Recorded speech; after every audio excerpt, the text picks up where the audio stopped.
Rahim, dear student, in the subject of power generation and plant operation, we will continue nuclear power plants. And today our topic is boiling water reactor. For a long time, it was thought that if water were permitted to boil within a reactor, dangerous instabilities would result because of the uneven formation and movement of the steam bubbles.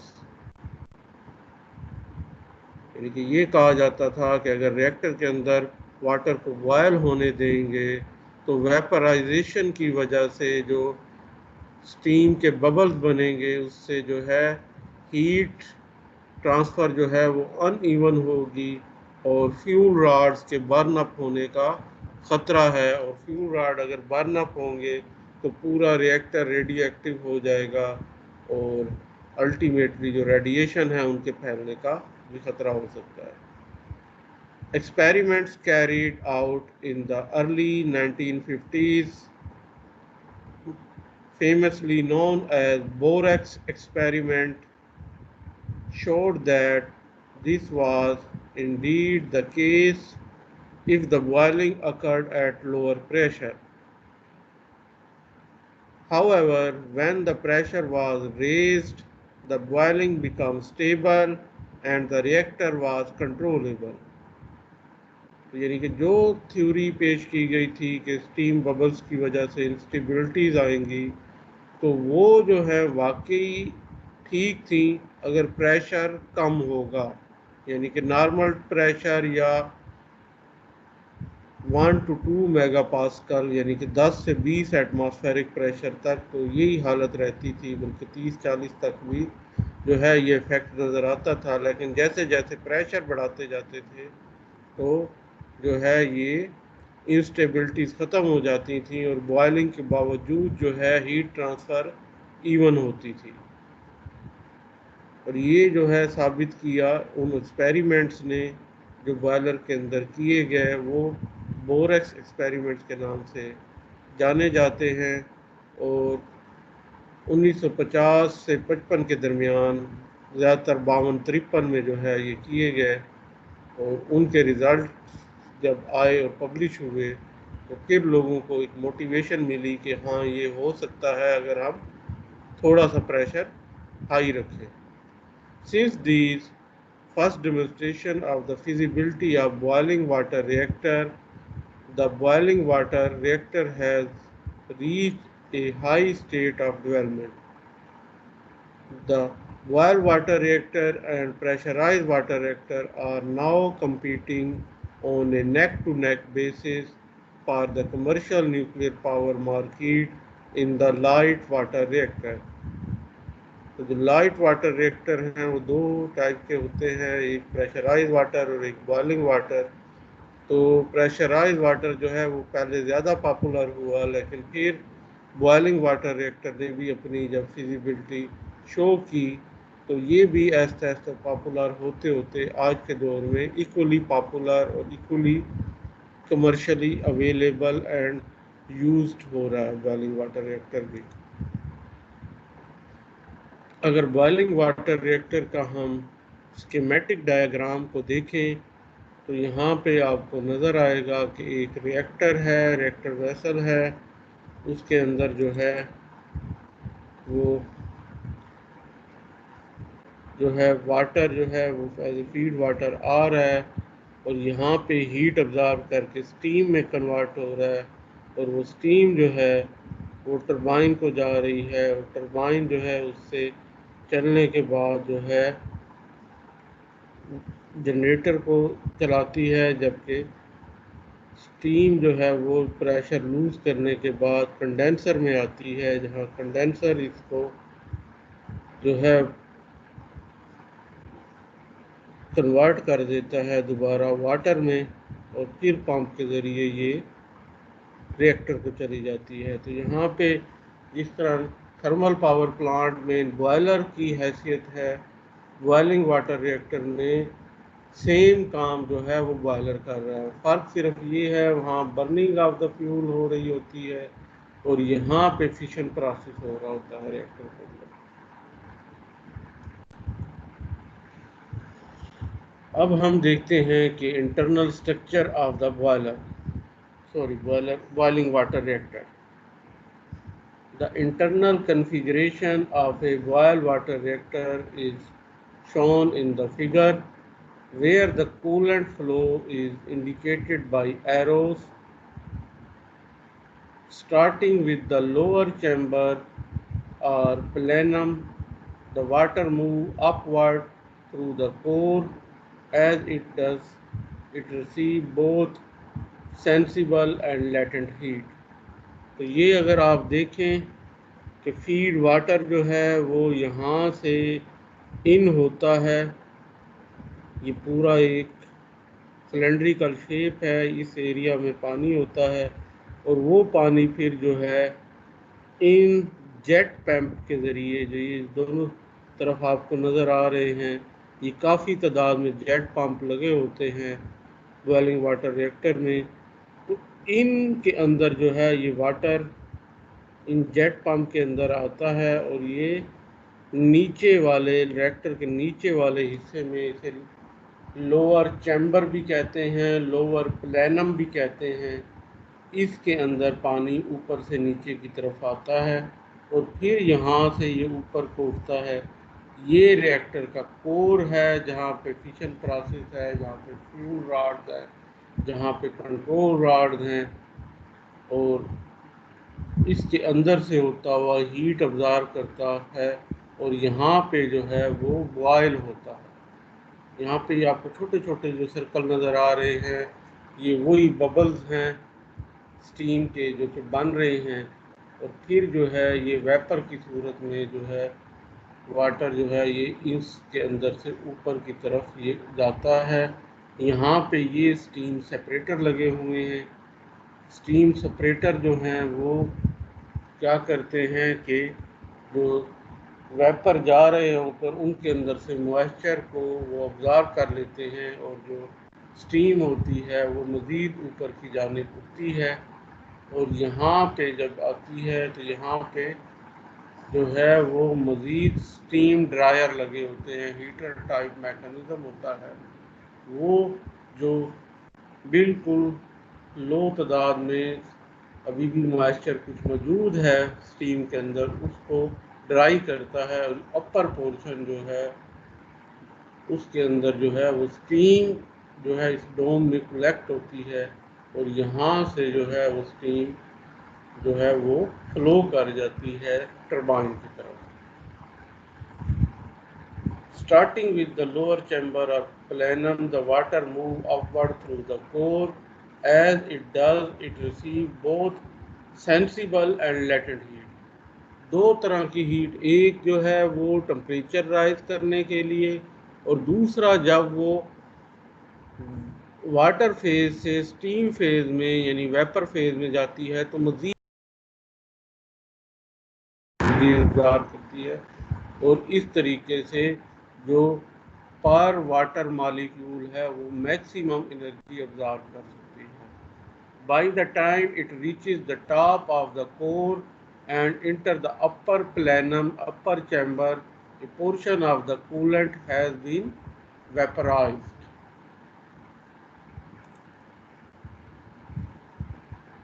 This mixture of steam and liquid water next passes through the steam separator which remove the most of the water. जैसे हमने कहा कि यहाँ पे steam separator जो है वो remove करते हैं मॉइस्चर को from the vapour. The steam then goes through a dryer assembly which remove the remaining water. यहाँ पे ये ड्रायर जैसे हमने आपको दिखाया है। It then exit from the reactor via a steam line to the turbine. ये हमने दिखाई है आपको। The residual water from the separator and the dryer mixture with feed water returning from the condenser and passes downward through an annular region external to the core, between the core threshold and the reactor vessel, known as the downcomer, and return to the lower plenum. तो ये जो यहाँ पे dryer लगे हुए हैं या ये स्टीम सेपरेटर हैं, इनके अंदर से जो वाटर कलेक्ट होता है जब हम स्टीम से मॉइस्चर को अलग कर रहे होते हैं, तो ये जो है एक बाहर से एक पाइप के ज़रिए ये कलेक्ट होकर कलेक्टर के ज़रिए एक बाहर के पाइप में जाता है और फिर ये जो रीसर्कुलेशन लूप है इसके अंदर जो है वो शामिल हो जाता है। और ये जो रिसर्कुलेशन लूप है इसके अंदर सक्शन ये कंट्रोल वाल्व और एक मोटर पंप लगे हुए हैं। ये जो है पानी को पंप करते हैं और ये इस जेट पंप के अंदर आता है। तो ये जो फीड वाटर है ये भी इसके अंदर आ रहा है और ये वाला जो वाटर है जो कि मॉइस्चर से हमने सेपरेट किया है ड्रायर और सेपरेटर के ज़रिए आया है, वो भी यहाँ आके जेट पंप के अंदर मिलता है। और फीड वाटर और ये दोनों चीज़ें जो हैं लोअर चैम्बर या लोअर प्लेनम के अंदर इस जेट पंप के ज़रिए इंजेक्ट होती हैं। The driving force behind the flow of the coolant through the core is provided by a recirculation system. ये जो रीसर्कुलेशन सिस्टम है ये इस तरह के जो पंप लगे हुए हैं जेट पंप और ये वाले मोटर पंप, इनके ज़रिए जो है ये फ्लो ऑफ वाटर को जो है वो यकीनी बनाया जाता है। This system consist of two loops external to the reactor vessel, each containing a recirculation pump.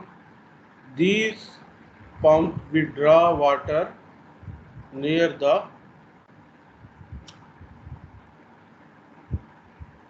bottom of the downcomer and pump it at higher pressure through the pipe manifold to a number of jet pump. ये जो बाहर से circulation का system है ये दो loops होती हैं, लेकिन जो अंदर जेट पंप्स लगे हुए हैं वो बहुत ज़्यादा होते हैं, 18 से 24, depending on the reactor power, यानी कितना बड़ा रिएक्टर है कितनी पावर उसमें डिस्ट्रीब्यूट करनी है उसके हिसाब से 18 से लेके 24 तक जो है जेट पंप हो सकते हैं। और उन जेट पंप को जो सप्लाई है ये दो आउट स्ट्रीम पंप के ज़रिए जो है ये ड्रायर और स्टीम सेपरेटर वाला वाटर भी उनके साथ इंजेक्ट किया जाता है। अब ये जो जेट पंप है ये दो स्टीम ले रहा होता है, तो कैसे, यानी कि ये समझें हम इस फिगर को अगर आप देखें तो ये जो है यानी कि एक जनरल डायग्राम है किसी भी जेट पंप की, तो इसमें देखें कि एक इसके अंदर लिक्विड जो है वो ऊपर से आता है और दूसरा लिक्विड जो है वो साइड से इंजेक्ट हो सकता है। ये एक किसी भी जनरली जेट पंप की ये कॉन्फ़िगरेशन है जिसके अंदर दो स्ट्रीम को मिक्स किया जा सकता है।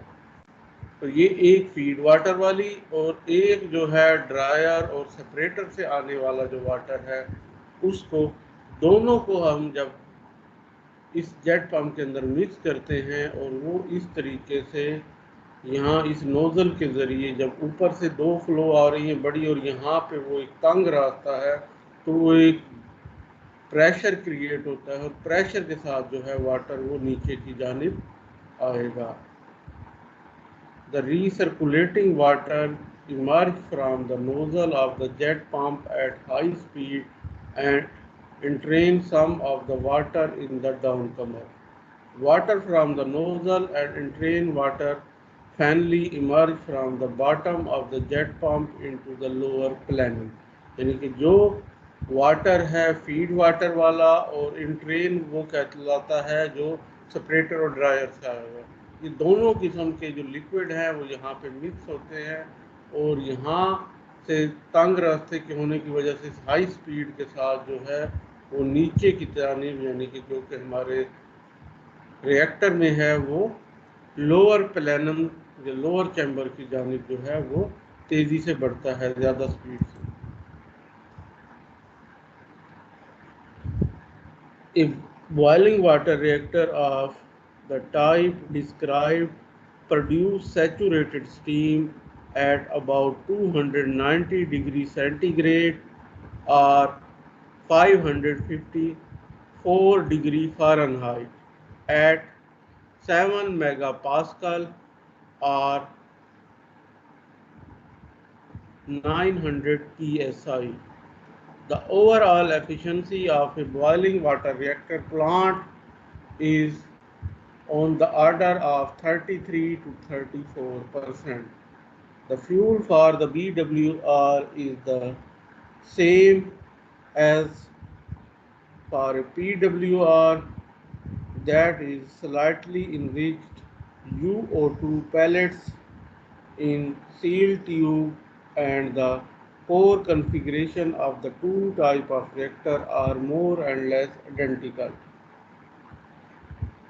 तो जो टेम्परेचर है वो भी आप देखेंगे BWR का वो प्रेशराइज वाटर रिएक्टर से थोड़ा कम होता है, और प्रेशर जो है वो तो तकरीबन हाफ होता है। वो 15 मेगा पास्कल था, ये 7 मेगा पास्कल है। वो 310 डिग्री सेंटीग्रेड पे ऑपरेट करता है और 325 तक जाता है जब उससे हॉट वाटर निकलता है, जबकि इसमें जो है 290 डिग्री सेंटीग्रेड जो है उसका टेम्परेचर होता है इसका स्टीम का। तो इस लिहाज से ये थोड़ा कम टेम्परेचर और कम प्रेशर पे ऑपरेट कर रहा होता है।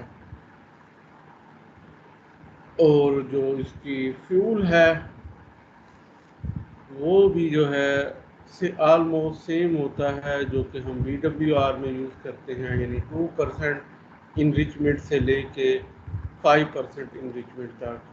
और यहाँ पे आप फिगर देखेंगे तो यहाँ पे भी जो है आपको वही उसी रिएक्टर का जो है एक ज़्यादा बेहतर व्यू कट दिखाया गया है। इसमें अगर आप ये देखें नीचे की जानिब तो ये कंट्रोल रॉड हैं। अभी आगे चल के हम ये भी पढ़ेंगे कि ये बॉटम में होते हैं। फिर उसके बाद इसको यहाँ देखें तो ये आपकी फ्यूल असेंबलीज नज़र आ रही हैं। ये इस तरफ ये अगर आप देखेंगे तो जेट पंप का एक पोर्शन नज़र आ रहा है।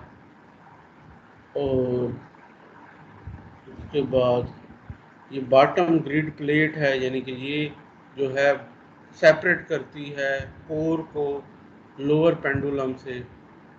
और इसी तरीके से जो है इसके यहाँ पे ये जो प्लेट है अपर ग्रिड प्लेट है। तो लोअर ग्रिड प्लेट या बॉटम ग्रिड प्लेट और अपर ग्रिड प्लेट के दरमियान जो है ये कोर होता है, जिसके अंदर जो है असेंबली में फ्यूल रॉड लगे होते हैं। और जो है यहाँ से जो है वाटर को हम रिसर्कुलेटिंग वाटर जो जेट पंप में होता है सर्कुलेशन के लिए वो होता है। फीड वाटर जो है वो यहाँ से आ रहा होता है। और उसके बाद जो है स्प्रे किया जाता है इमरजेंसी के लिए, उसका पाइप है यहाँ पे। और स्टीम सेपरेटर ये आपको यहाँ पे नज़र आ रहे हैं, मैकेनिकल सेपरेटर होते हैं जो कि मॉइस्चर सेपरेट करने के काम आते हैं। ये ऊपर अगर आप देखें तो ये ड्रायर पोर्शन है जिसमें वाटर को ड्राई आउट किया जाता है।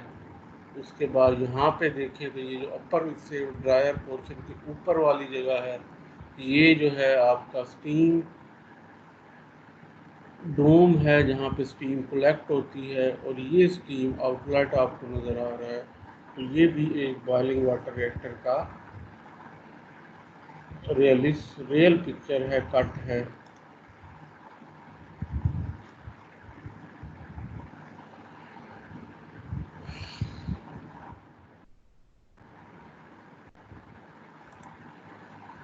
However, the boiling water reactor control rods are always placed at the bottom of the reactor rather than at the top, as in the case of PWR.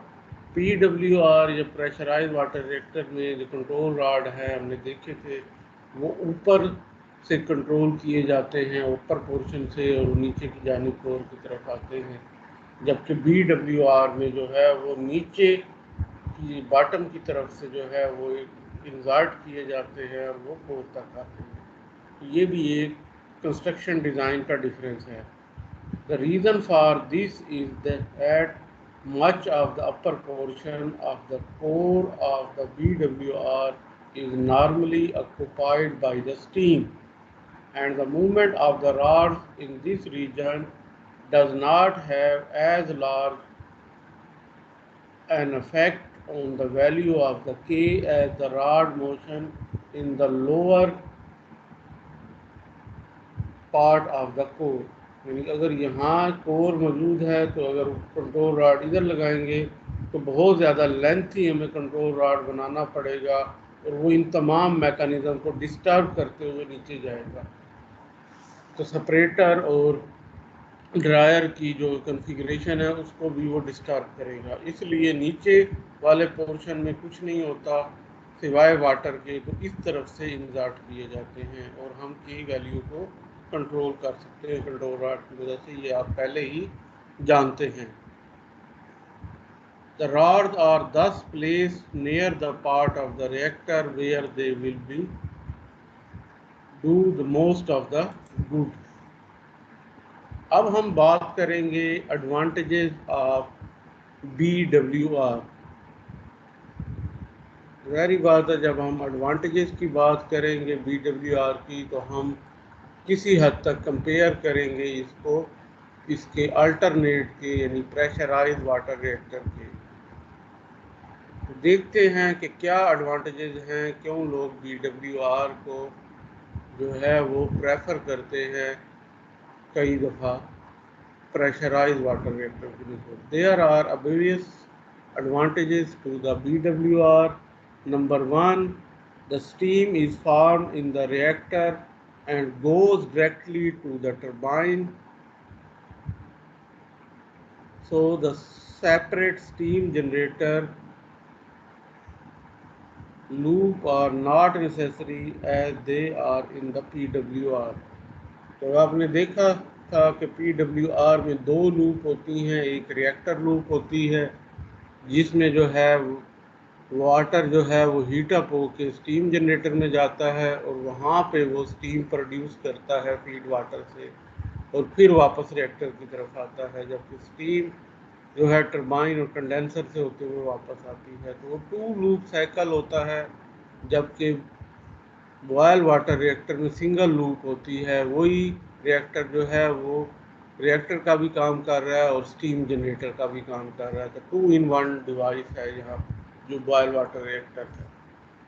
Furthermore, for a given amount of water, more heat can be absorbed as the latent heat, that is, the heat necessary to vaporize a liquid, than a sensible heat, which in the PWR only change the temperature of the liquid. तो जब आप एक पानी को अगर हम normal pressure की atmospheric pressure की बात करें तो आपने एक हीट दी और पानी जो है वो 100 डिग्री बॉइलिंग पॉइंट पे पहुंच गया, लेकिन जब आप उसको वेपर में कन्वर्ट होता है तो वो मज़ीद हीट अब्ज़ॉर्ब करता है, आल दो के टेम्परेचर उसका भी वही 100 होता है।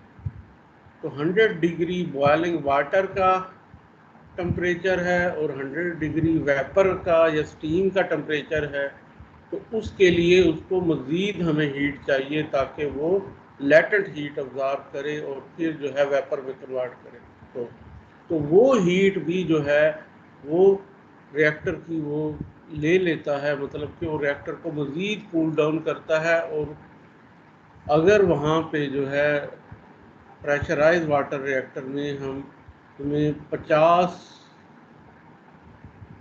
टन वाटर चाहिए रिएक्टर को कूल डाउन करने के लिए, तो शायद बॉइलिंग वाटर में हमें 35 से 40 टन चाहिए होगा। तो हमारी जो रिक्वायरमेंट ऑफ वाटर है वो कम हो जाती है और वही 1 लीटर वाटर जो पहले जितनी हीट ऑब्जॉर्व करता था अब उससे ज़्यादा ऑब्जॉर्व करेगा। Therefore it follows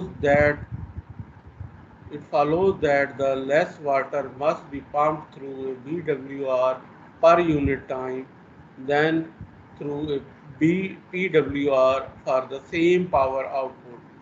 However, the water becomes radioactive in passing through the reactor core.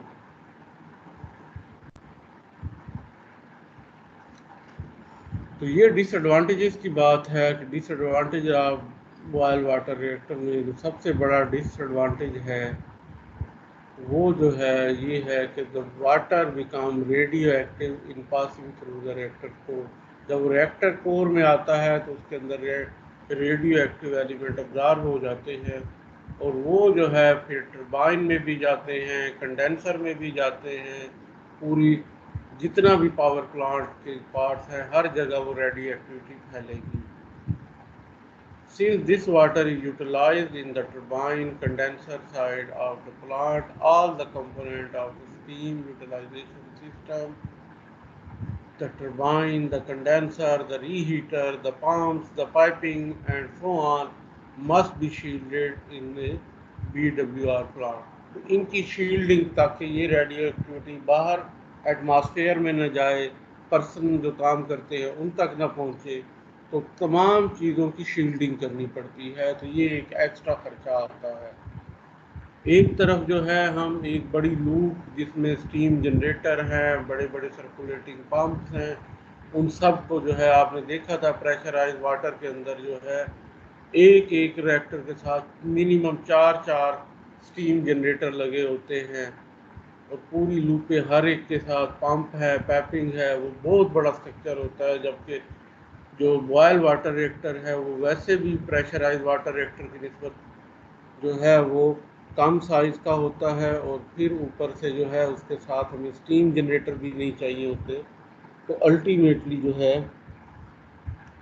वो जो है हमें बहुत ज़्यादा कास्ट इफेक्टिव बन जाता है। लेकिन जब ये शील्डिंग की बात आती है तो ये भी काफ़ी खर्चा करा जाती है। तो फिर किसी हद तक वो जो इफेक्ट है उन कंपोनेंट्स की कास्ट के बचने वाला वो इन पाइपों की प्रोटेक्शन पे तकरीबन खर्च हो जाता है और at the end nutshell में बहुत कम प्राइस डिफरेंस बच जाता है, कास्ट डिफरेंस बहुत कम हो जाता है। The pressure in the boiling water reactor is approximately 7 megapascal, about one half of the pressure in the PWR। जब PWR से कंपेयर हम करते हैं वहाँ 15 मेगापास्कल होता है, यहाँ पे 7 मेगापास्कल होता है, तो जो कि हाफ है। As a result the wall of the pressure vessel for BWR need not be as thick as it is for the PWR। तो थिकनेस ऑफ द वॉल के लिए जो मटेरियल है आपको पता है कि अगर आप कोई दरवाज़ा या खिड़की भी बनाना चाहें तो जो 16 गेज और 18 गेज और 20 गेज यूज़ होते हैं तो इनकी कास्ट में कितना डिफरेंस आता जाता है जैसे जैसे आप गेज बढ़ाते हैं। तो जहाँ पे थिकनेस ऑलमोस्ट डबल हो रही हो या हाफ हो रही हो, तो एक दूसरे की डबल हो, तो वहाँ पे कास्ट भी ऑलमोस्ट डबल से भी ज़्यादा बढ़ जाती है। तो यहाँ पे उसके भी जो है काफ़ी हमें बचत हो जाती है थिकनेस में। However, it turned out that the power density is smaller in the BWR than the PWR, so overall dimension of the pressure vessel for the BWR must be larger than the PWR of the same power। तो simple अगर हम सिर्फ reactor की बात करें तो उसमें जो है बॉइलिंग वाटर रिएक्टर जो है वो बड़ा होता है, क्योंकि उसमें कोर का पोर्शन भी है, उसमें बॉइलिंग वाला पोर्शन भी है, उसके अंदर सेपरेटर वाला पोर्शन, ड्रायर वाला और स्टीम कलेक्शन वाला, तो ये एक बड़ा साइज बन जाता है। लेकिन फिर भी जो है वो जो थिकनेस ऑफ द वॉल है वो कम होने की वजह से ऑलमोस्ट एक जितना कास्ट आ जाती है PWR और BWR रिएक्टर की। लेकिन अल्टीमेटली क्योंकि आप BWR में 4 पावर जनरेटर जो हैं वो स्टीम जनरेटर बचा रहे हैं, तो वो कास्ट जो है वो आपको काफ़ी कम पड़ जाती है। As far the cost of the pressure vessel is concerned, these two effects more or less tend to offset each other. तो ये दोनों एक दूसरे को कैंसिल कर देते हैं और तकरीबन एक जैसी रिएक्टर की कास्ट हमें पड़ जाती है। तो आज के लिए इतना ही।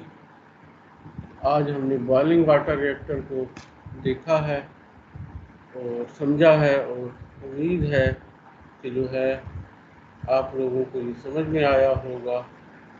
तो अगली दफ़ा हम जो 2-3 और रिएक्टर टाइप्स है उनको करेंगे, और इस तरीके से हमारा जो न्यूक्लियर पावर प्लांट का चैप्टर है वो कंप्लीट हो जाएगा। और फिर उसके बाद हम अपना आखिरी चैप्टर इकोनॉमिक डिस्पैच करेंगे। उम्मीद करते हैं कि आप जो है इसको अच्छे से स्टडी करेंगे और अगली दफ़ा इसका वाइवा